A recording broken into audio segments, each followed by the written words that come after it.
My name is Sherman Baloyi. I'm a multidisciplinary creative. I work across art, surface, and product design. But maybe I can just spotlight the two of the biggest influences. One of them is photography. I've always been a huge fan of documentary photography. And the one artist that comes to mind is Malik Sidibe from Mali. I love his work and the fact that his work also integrated fabrics as part of the scenes. I'm a huge fan of Shona stone sculpture, so I always try to have my figures for them to have this sculptural presence. Yeah, I wouldn't say it has evolved much. Maybe progression. That's how I see it. But through the public lens, I think they see that turnaround, like it's a direct, shift from what they've seen before. But I started off as a digital artist before I moved to painting. It's like connecting the dots from digital to assemblage, then to painting and photography. In digital, like still in design, there's a bit of perfectionism because you're dealing with confined, like precision. You're working on the y-axis, the x-axis. So there's definitely specific measurements that you have to deal with.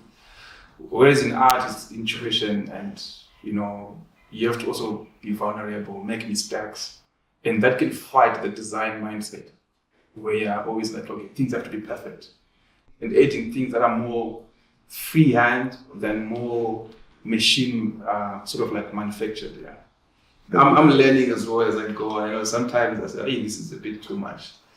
That's the beauty of art, that there's no you're the director, you're the one that okay, I like where it is now. Right now, maybe let me just carry on working on it until maybe it reaches like a final stage.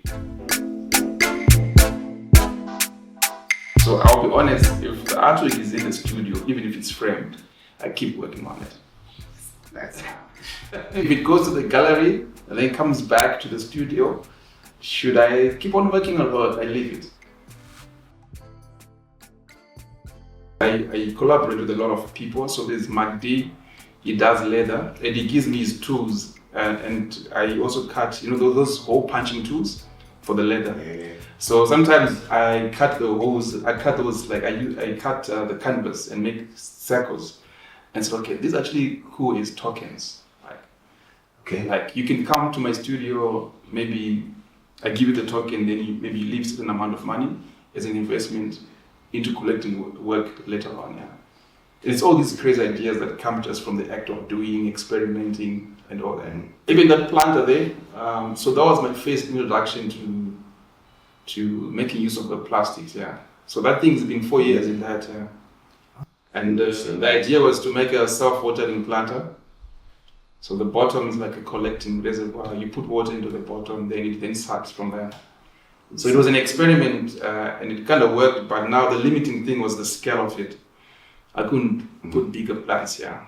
And then pushed me to do the drums now, like the drums. Then I got tired along the way. I didn't finish it, but I want to go back and go back and finish it. Because I see art as part of the experience economy. Like, if you look at Italy, they earn a lot of money from art. It brings the tourists. And we could do the same thing. I mean, we've got Shona stone sculpture, which is like our gift to the world. But also we have got brilliant artists in Zimbabwe. And much of the investment into the sector is coming from foreign institutions. And this is a sector that can employ a lot of people. I need a warehouse, right? If I can get a warehouse, I'll do crazy things. If I can get machines, CNC machine, 3D printers.